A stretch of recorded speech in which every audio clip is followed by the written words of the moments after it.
Okay. Let Star Wars die. Kill it if you have to. More thoughts on the Star Wars disaster. I've never seen such a film disaster. I'm not sure there ever has been one. People will never stop reflecting on this Star Wars disaster.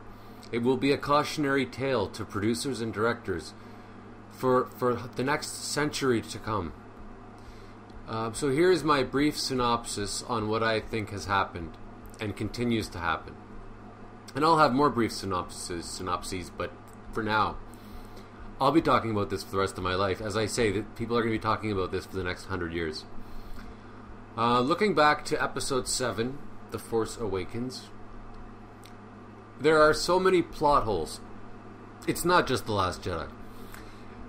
From Rey randomly finding Luke's lightsaber, to Kylo Ren having Darth Vader's burnt helmet, to the First Order arising out of nothing, and you know, the list goes on. There's probably at least 50 things, 50 important things. J.J. Abrams basically said, let's just worry about explaining it later. You know that's what he said. I know the fans were hoping that things like Rey's parentage would be explained in episode 8 or 9, but it was a bit obvious that Abrams and friends had no real idea where they were going. The plot holes were just too numerous. Snoke. Right. I don't even need to elaborate. The First Order. The Resistance. The planet Starkiller. Where did it come from? How did it go underneath the radar of the Resistance for 30 years?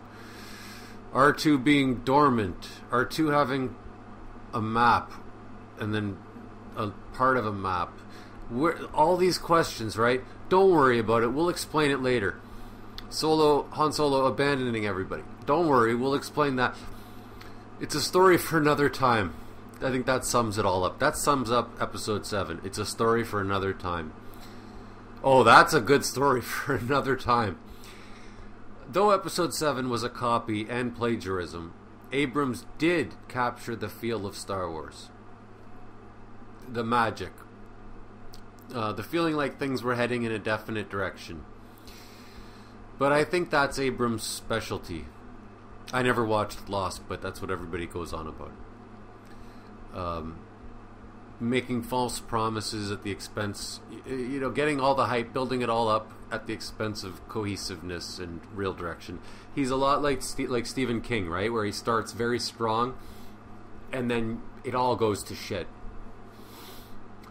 All the fun of Episode 7 was based on a promise that everything would be explained eventually. Does that make Abrams a liar? Maybe, in a way. I mean, if you make a promise and you intend to keep it, you're not a liar. But I don't think he intended on keeping these promises. It was just, no, let's just make this promise, and everybody had faith based on that. So I would say he's a liar. I think he knew that it wasn't gonna be able to follow it up. It wasn't gonna be able to, or he just hoped somebody else would be able to wrap it up in a nice bow. And for all its hypes and false promises, and for all the good about Episode 7, it still sagged in and of itself. By the end, it was clear that none of the characters could carry the franchise without The Last Jedi. It was already clear that Finn, Rey, and Kylo, and Phasma, and Snoke they couldn't do what Luke and all them did. I think J.J. Abrams, yeah, he had no plan. He just wanted to start the ball rolling, just like Stephen King. On to The Last Jedi. I was reminded of The Last Jedi the other night when I was watching Infinity War for the 15th time. I haven't watched The Last Jedi 15 times, even though Rian Johnson insists that I loved it. I'm sure Rian Johnson thinks I've watched it 15 times, but I really haven't. It kind of... watching Infinity War, I was constantly in awe. Constantly had my eyes glued. Constantly had my emotions stirred. I kept thinking how groundbreaking each scene was. I kept thinking how much work must have went into this movie. It's obvious when you watch it. They covered everything.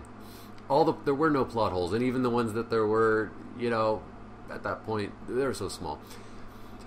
And compared to Infinity War, it's painfully obvious that Rian Johnson did not put a lot of work in to the Last Jedi. He didn't agonize over writing the perfect plot. He didn't agonize over fixing any possible plot holes or explaining them. He didn't agonize over anything. I feel, you really get the feeling like it was very easy, and he did it in a weekend. He wrote it in a weekend. I don't think he sweat very much. George Lucas almost had a heart attack. That's how stressed out he was when he made A New Hope. I don't think Rian Johnson broke a sweat. Compared to Infinity War, The Last Jedi is utterly uninspired. On to episode 9 and 10, 11 and 12 and 13 and so on. Let Star Wars die. Kill it if you have to. Yeah, so I think episode 7, A Story for Another Time. Episode 8, Let Star Wars Die. Kill it if you have to. I'm not sure what episode 9 should be called. So episode 7 started some hype. Episode 8 ended the hype. What role could episode 9 possibly serve? There's no purpose. It has no purpose at all. So I say cancel episode 9. Just don't make it. Come clean to the fans. Show them that much respect. I don't know that they would respect you back, but at least, well, there'd be that little bit of respect that at least you admit that it wasn't worth making.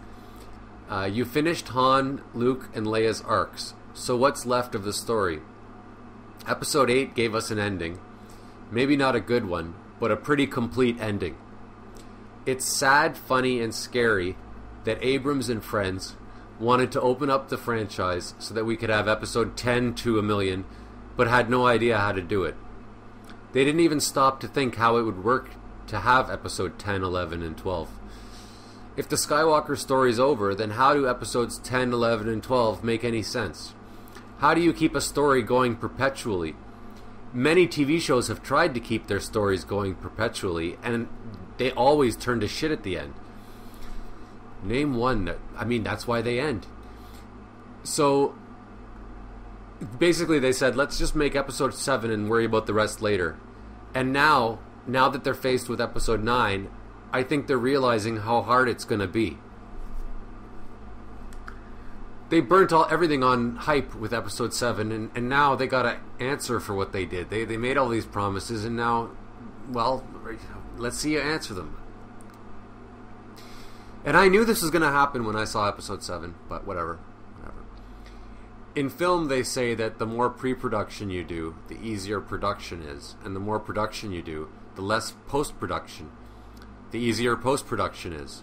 So, for example, if you write a really tight story with no problems, and you plan out all your shots, and you hire all the actors, and you get them all paid, and you get all the budgeting done, production is a lot easier. If you don't write a good script, you don't get the budgeting, you don't have everything figured out, production is a freaking nightmare. And so with production in regards to post-production, if you do a shabby job during production, post-production becomes a nightmare. If you do a great job, post-production becomes very easy. You don't want to have to clean up all the audio because you did shit audio. You don't want to do that in post. It's much easier to just do it during production. So basically, the analogy fits. With Star Wars, they did almost no pre-production when it came to mapping out the future of this franchise. And now they are suffering and scrambling during production, and even more during post-production. The post-production is insane. They're trying to fix plot holes in the novel adaptations. What's more, they're blaming fans. That's part of post-production, right? You want to know who Rey's parents are? Well, you're a stupid fan then. You don't need to know. So they're trying to fix plot holes by attacking the fans. And I think that's really great. Anyways, that's all for now. Thanks for your time. If you like this, then like this. And please subscribe and comment. I won't be making another recording for 17 days, possibly.